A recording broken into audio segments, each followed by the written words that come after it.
Hi, I'm Rena, and welcome to Biopic, a podcast story. This is a podcast about the good, bad, ugly, and absurd of that specific genre of motion picture, the biopic. If you want to learn more about us, our scoring system, and how we choose movies, please check out our special introductory episode, Introduction: Who Are We and What Are We Doing? This is not one of our regularly scheduled weekly podcasts. It's an extra that I'm throwing out there with some bits that we cut from episode 16, Cleopatra, and episode 17, Get On Up. This is some of the material that we deemed to be irrelevant host banter, or cut for time because it was digressive or repetitive. Some of this sounds, without context, like we are having a conversation in non sequiturs. So if this is your first time listening, you should probably download one of our regular episodes or our introduction episode to get a better sense of what we're all about. I would especially recommend anything from episode 10 onwards, because it took a while for us to figure out sound quality. Enjoy, and thank you for spending some of your time with us. They go through the archives at Fox to see what they can easily remake, and decide on Cleopatra, which had last been made with, I believe it was Theta Bara version, which unfortunately no longer exists. The print of it may have been lost in the Fox fire. We have still images. We have images that are a few seconds, so it mostly exists as a gorgeous visual. Most of Theta Bara's work is gone, but there was a Claudette Colbert version in the 1930s that I've seen. It's in black and white. It's a much tighter, wittier script. There's also Vivien Leigh, who I think was one of the most beautiful women in the history of film, in Caesar and Cleopatra, where she does the same trick that she did Gone with the Wind, where she begins as a convincing teenaged girl and slowly turns into a woman. It's been done, and I think that the Theta Bara one was the one where they picked up the script and said, we can do this. As you mentioned, there's tons of precedent for playing the role of Cleopatra and putting her on film. We don't really have an accurate life portrait of Cleopatra. We have portrait busts of her that are all slightly different. If you look at her coins, she does have a very small receding chin and a hooked nose that comes forward a little, and we don't know what was being exaggerated or moved forward as a prominent feature. Any of these descriptions that you get of the Egyptians, nobody is going to write, this pharaoh was a drooling idiot and his tongue hung out of his mouth. Occasionally they've looked at mummies and said, yeah, there's a lot of stuff going on here because this guy's parents were brother and sister. But I don't think anyone writing hieroglyphics, engraving about the pharaoh on a wall somewhere, is going to talk about how he looked anything but mighty and powerful, or not idealize the portrait. Well, this is starting off on a surprisingly gross note. I don't know, Sarah, which is more disgusting? The Ptolemies marrying their siblings and nieces, and at least one father-daughter marriage for 150 years at least, or the corpse of Eva Peron. I mean, the corpse was just a corpse, whereas, like, at least the corpse was dead. Like, this is so icky. And they would have had to actively groom their children growing up. Like, ew. So, is Elizabeth Taylor Carrie Fisher's stepmother? For a minute, she was, yes. So, yeah, it's a tangled web. And I'm going to keep it real here. As you know, I majored in watching Melrose Place in college, so I understand Caesar from Jesus Christ Superstar because there is the chant, they have no king but Caesar. But what is happening? Why do they get to take the moniker of Caesar? Is it a job title? Is it some kind of kingliness? Like, what's the deal? So Caesar started off as a family name and then morphs into an imperial title, honorific, sort of in tribute to Caesar. And he is going to go on to Egypt to sort out like this very messy shared throne arrangement that Cleopatra and Ptolemy, her brother, are going through. Her little brother, who she is also married to. Oh shit, I didn't even pick up on that. Oh, yeah, she's married to him, and also their parents were brother and sister. Because the actor playing Ptolemy he has inbred energy, but Liz Taylor, no. And we find out that Cleo has been exiled to Alexandria because she's tried to kill him a couple of times, which happens in families. So, just for an example, I'm going to hold this up. This is just Cleopatra's generation. Oh. Yeah. Cleopatra is married to her brother, Ptolemy the 13th. They are the children of Cleopatra the 6th, Tryphania, and Ptolemy the 12th.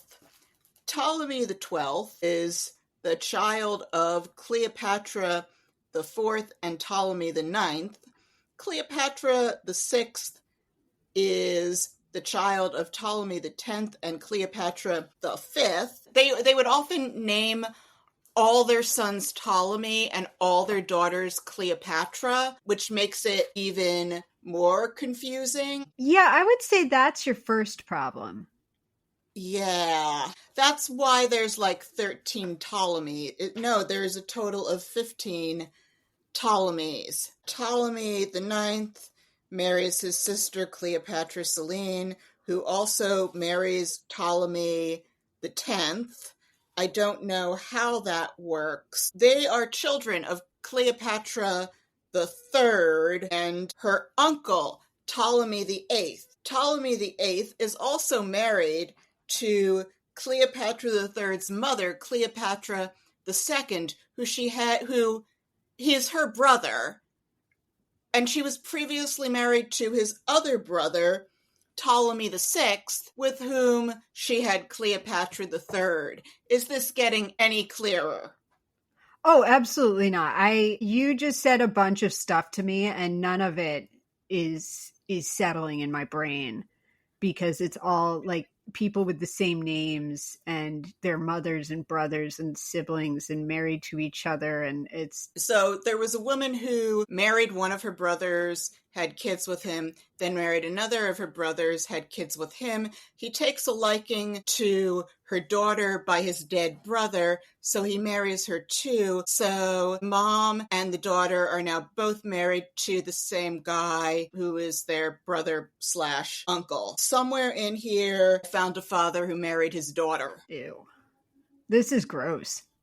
Yeah. So like the least weird thing is the fact that they've got eunuchs around to scheme. The eunuchs are the only people not committing incest.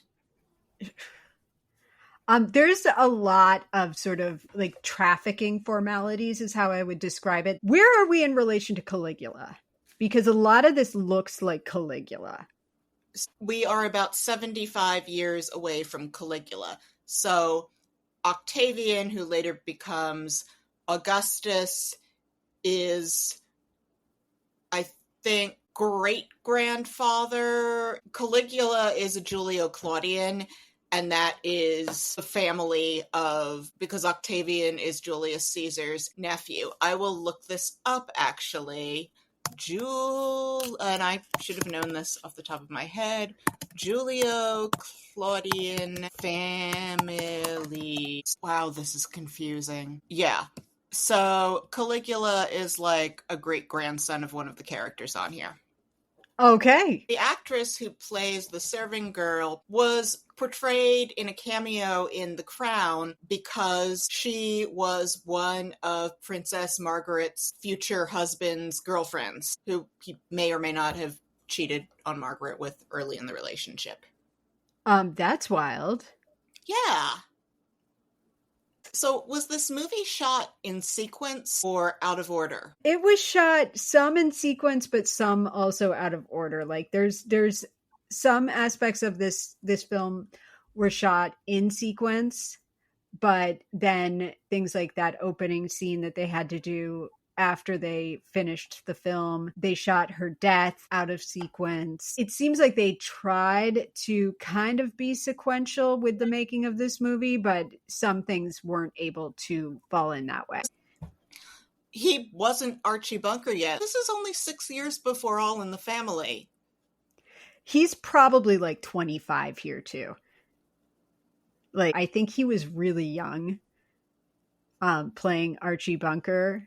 Not like 30. I have to look this up right now. Carroll O'Connor was born 1924.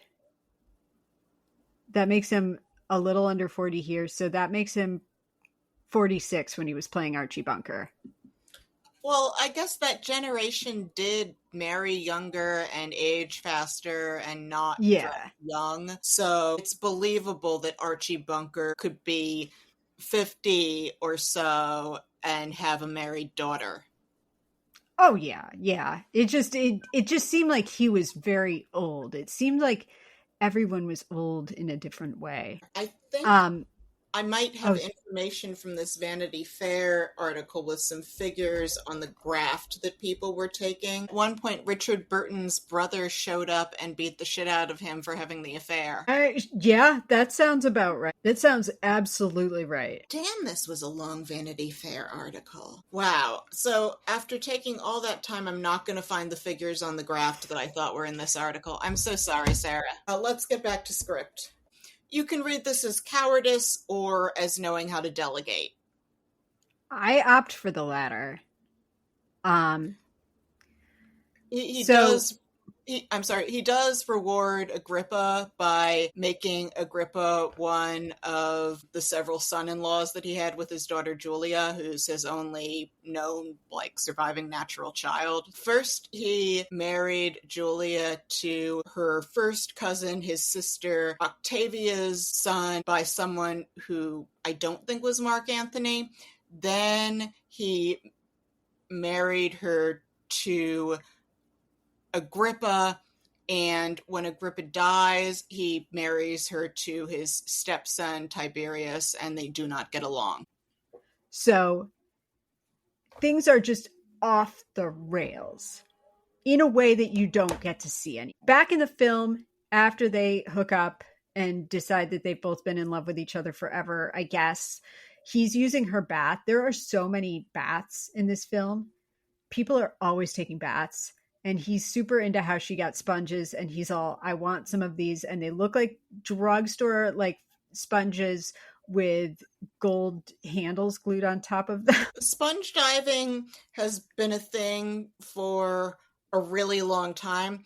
So I wouldn't be surprised if they had some kind of sponge as proto-loofah and then decided to glam it up because it's Cleopatra's bathtub. Yeah, she's trying really hard, and in real life, this is the woman who cleans up the trash and raises the children that he and Cleopatra could not stay alive to raise. I think in modern times, this would be the Jen Garner in the relationship.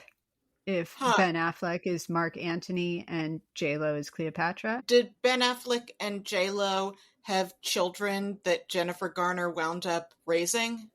No, but she has to clean up after him all the time. She takes him to rehab and stuff like that. Huh. Yeah. So I have a question. Was it difficult to insure Burton and Taylor after this? Because you said they made another 10 pictures. That's a good question, and I would guess that it was, but I would imagine there's a world where a Mike Nichols would promise that he was going to keep them under control. There's a book about the making of that movie that I didn't even touch on. You can go down many, many, many wormholes once you start reading about this movie. And I started to do that in terms of the reading material. I read Wanger's boring as all get out diary of making the movie. And I reread Furious Love, and you can just start kind of pulling at all these threads because of how crazy it got and how crazy they continued to be. And I'm guessing that it would have been difficult, but clearly not impossible, because some of those movies were major studio films. And Burton continued to work in classy productions. When we get to Anne of a Thousand Days, we'll be seeing him again. and would go on to almost win the Oscar a bunch of times. So I'm guessing that it was just a different time. Where they would allow this kind of stuff. And they got away with shenanigans on the set of Who's Afraid of Virginia Woolf, too. Like, there's a lot of stories about how carefully they had to balance everything. One of them wouldn't get offended by something that the other got, because they were, in addition to being crazy about each other, they were also both like deeply neurotic actors who were insecure. And they basically spent a decade fighting over the mirror. And then they got divorced, and then they did it again. These two were bananas. Wow. How are you feeling after Cleopatra, Rena? I'll confess, my heart is dead inside.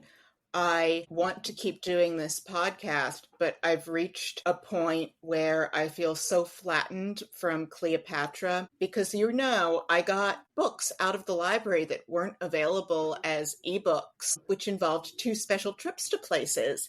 And I threw myself into reading it, and then Cleopatra just killed my spirit with boredom and pointlessness. And I had, all the copious research I did was before I watched the movie, and I feel so inwardly pummeled, and I'm trying to slowly find a way back to me, which I think was easier for you. Maybe it's because I'm the history person and I was so ready to fall in love with something that was in my usual era of interest.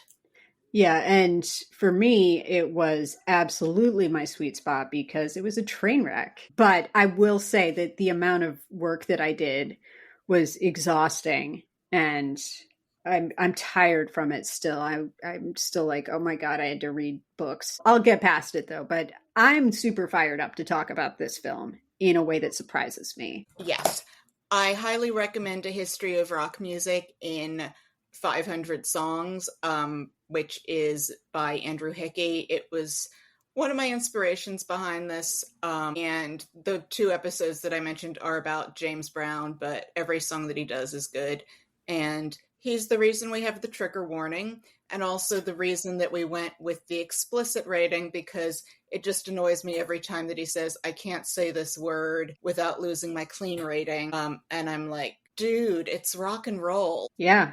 And James Brown is about as dirty as they come.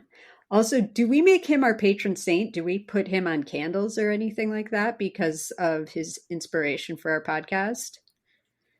Andrew Hickey? Yeah. I don't know.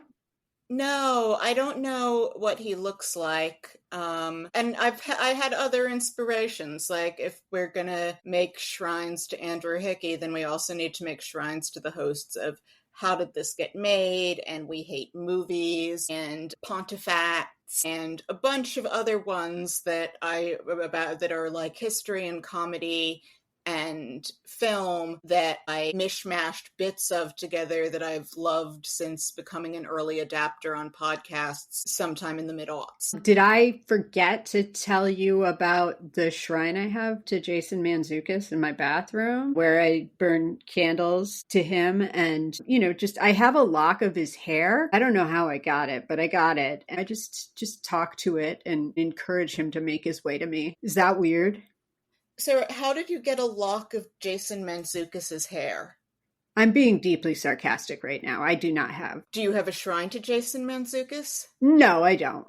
I'm too lazy. But you feel the spiritual existence of an inner shrine to Jason Mantzoukas. Absolutely. I mean, here's why I don't have a shrine to him is because I showed you that Venn diagram and I don't know where he would fit in that. Is he a character actor? I saw him at a party once, actually. Did you talk to him or just saw him? I just saw him. I think he was looking at me, but I'm spectrumy, so if a man looks at me, I hide under a table. You could have had a story for Deux Mois. I know. Yeah. Oh, missed opportunities. Yeah. You could have gotten me a lock of his hair to put in my shrine. There we go. Missed opportunities. Sure. I've just derailed this into such a weird place, but yeah. Well, Anyway, you're because he's not Jewish. he's not So Jewish, he's not named Michael, and he's not a character actor. he plays like weird comedy people, but he's not a dramatic comedy actor. No. I mean, he could be a character actor. Blossom. Hi, Blossom. Say hi to Aunt Sarah. Hi, Blossom. Hi, pretty girl. Or boy. I don't remember what the... Oh, you're so pretty, Blossom. Yes. Do you want to cue me to read about the Wikipedia entries on these? You are the kitten of kittens. Hello, kitten of kittens. Yes, you are my lady, baby, baby lady, for I can think of no rhyme for lady but baby. A childish rhyme. All right. Okay, cue me. Yes. Why are you licking me? Oh. Are you becoming a puppy? And my ultimate example of this is there's a point in Guardians of the Galaxy 2 where Sylvester Stallone has to say to someone he's mad at, the colors of a gourd will never flash over your grave. And I can't say that with a straight face. That dialogue, I don't know how anyone can say it with a straight face, but Stallone says it with a straight face and conviction. And that's what they're getting paid for in these things. I also would say this cast is stacked. I would follow most of these people into the gates of hell. Chadwick, as we've talked about, Aloe Black, Viola Davis, Jill Scott, Octavia Spencer, Dan Aykroyd, as long as I don't have to watch Nothing But Trouble again to get there. Speaking of which, have you seen that movie? I have not seen that movie. I know it has very bad reviews. You left out Craig Robinson. Oh my God, how did I do that? He's magic. Never see Nothing But Trouble. It absolutely is as terrible as everyone says it is. It's a nightmare. Not surprising.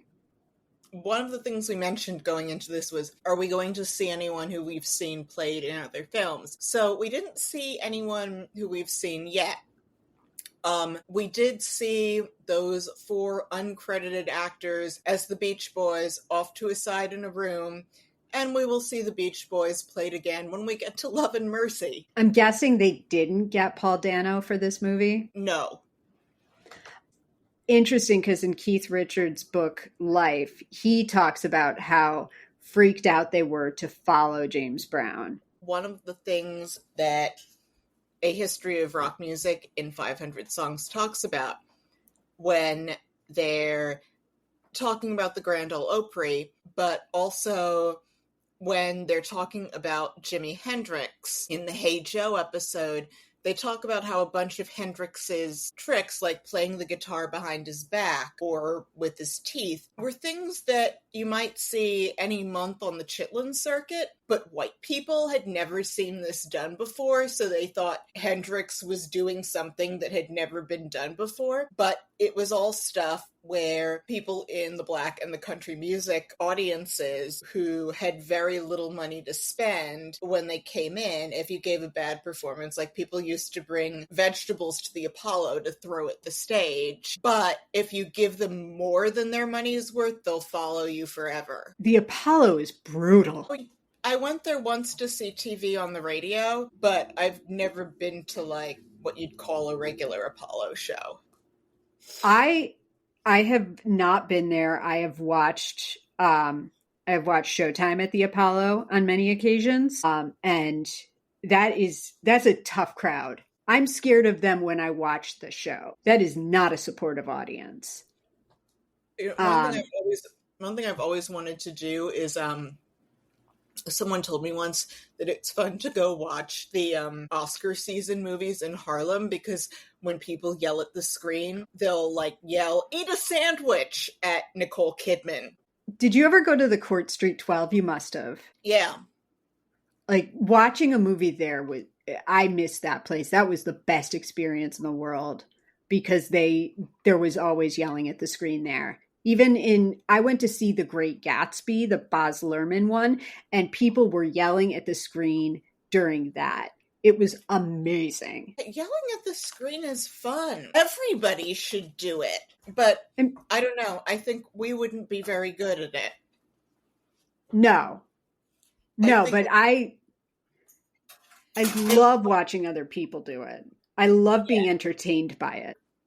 Proper screen yelling is a skill you hone over a lifetime. As we talk about Craig Robinson, I bet he's amazing at yelling at the screen. Yeah, he sounds like he'd be a really fun guy to go to the movies with.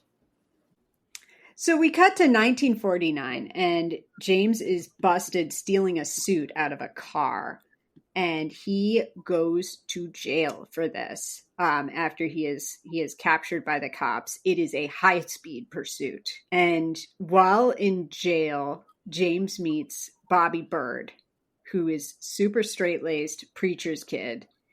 And Bobby Bird is played by an actor named Nelson Ellis, who is outstanding in this movie. He has a really tough part because Bobby Bird is very still, and he has to give like the kind of performance that has to be difficult for an actor in the face of like a really dynamic character. He has to be very, very still and quiet, and he just gives an outstanding performance in this. Sarah, when you say that Nelson Ellis is outstanding, are you sure you're not having a Queen Latifah moment? I am sure that I am not having a Queen Latifah moment. He is actually, like, he's a good actor. Not that Queen Latifah isn't a good actor. Okay. I know, I have to temper my praise. I am all over the lot with my praise. It's okay, Sarah. You're a loving, kind person. Most of the time. And what's crazy is the police are chasing him up a dirt road. He has this suit on a hanger, I believe, that he's holding up in front of him. And he's like running up a hill that looks like it's at like a 60-degree angle. And they've shot at him like twice while he's still trying to run up this hill. A note about the hardest working man in show business.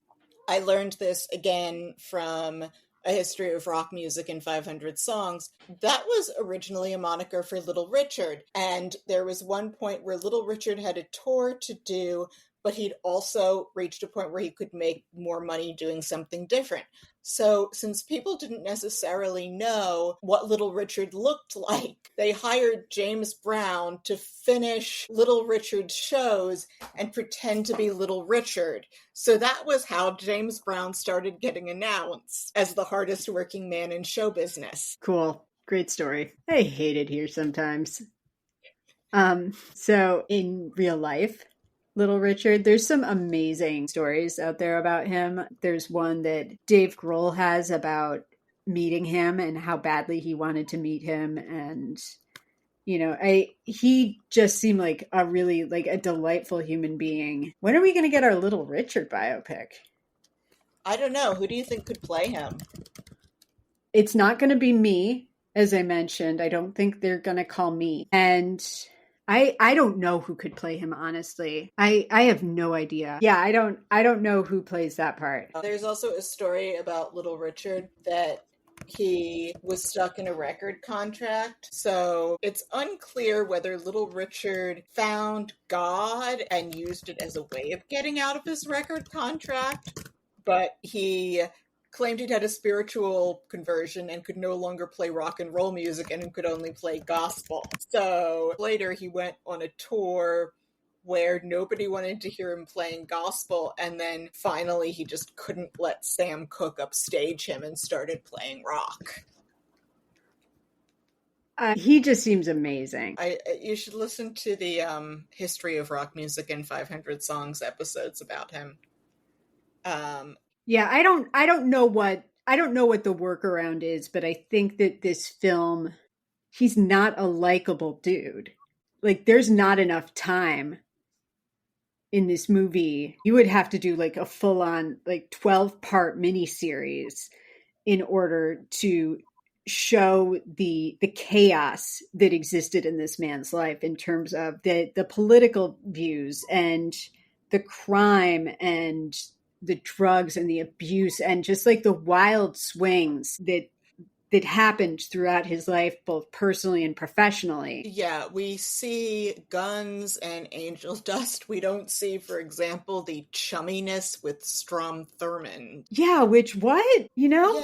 Like also, I don't know if you found this anywhere, but he was also a mentor to the Reverend Al Sharpton. I did know about that actually because Anna Devere Smith does a bit in, I can't remember whether it was Fires in the Mirror or the sequel to it, where she plays Al Sharpton with the hair, and she talks about, this is how I wear my hair like this because James Brown wears his hair like this, and how James Brown is like a father to him. But she's sitting there with the hair doing that. He's a father to Al Sharpton, but he also endorsed Nixon. He is a complex individual. I do see political inconsistency as a sign of being an original thinker to a degree. Yeah, for sure. There's that, and also people's views evolve. Sometimes people start off as super accepting and compassionate, and then they decide that they need to be in the room with your 10-year-old when she gets her period, because we need to clock that and track her like she's a horse or a cow. Or, we need to blame like the descent of society on women who don't want to have children. But his evolution was it seemed like he kind of like went from pole to pole. He wasn't so much a person who was evolving and independent as much as it seemed like he was kind of unpredictable. Like, he was friends with Ronald Reagan and Ray Charles. You've got one guy who would have happily welcomed back racial segregation and another guy who actively fought it. And here you are in the middle being like, I endorsed Humphrey in 1968, and then I recorded Black and Proud, and then I'm going to side with Nixon, which is a really, like, that is a strange swing. At any rate, we start to take the local bus through Tropesville at this point, where we see James being really abusive to his band and his band confronting him about that. We see how shitty he is to them. This is also where the racist hijinks from Allison Janney comes in, which, as I said, love her, love that she's in this. Could have made the film a tiny bit shorter, and the validity of these scenes is they could have found other places to put him being shitty to his band, because he is plenty shitty to them all the time at this point forward. And also they were constantly reminding me where I was by giving us those title cards. And I mean, I would be interested in, I'm guessing they probably shot it sequentially in terms of the dates, thinking about them doing that and how they were able to really shift the look and feel of everything. It was an accomplishment, and this is like my fantasy world of Passage of Time. That's true. I can't really defend my 7 now. And in fact, yes, you can. So I would see the numbers for the year, but there would be things that go by in between. I knew time was passing, but we hadn't seen Teddy since he was a kid, so I don't know. I will say that one thing about the 60s is that that's a period where fashion changed very, very quickly, especially when you're looking at people who were on trend. 1965 looks very different from 1967, which also looks different from 68 and 69. It's an era where the visual cue for the year is very specific. Yeah, I guess there were just some cases where I felt like the caption and the year was like to pull us back in just in case we were getting confused. That was the 7th edition of Irrelevant Host Banter. It's been a while since we did one of these. I made up my mind back over the summer that it was better to put more time into researching and writing for the main episodes as a quality over quantity thing, but I do have a few of these in my back pocket that I'll be recording intros for over the holidays, and maybe we'll get back to doing 1 or 2 bonus episodes a month, either original material or outtake throw-togethers like this one. If you liked the show, please leave us a 5-star rating and subscribe to us on iTunes, Spotify, or wherever you get your podcasts, and tell a friend about us, or better yet, plural friends, and share us on social media. We hear it helps. You can follow us on Instagram, where we have visual aids from our episodes. Our Instagram handle is @Biopic, a podcast story. We also have accounts on Threads and Blue Sky. please check out our webpage at biopicapodcaststory.podbean.com to see the official episode ratings for all of the movies that we've done so far. If you would like to get in touch, you can email us at biopiclistenermailbag@gmail.com.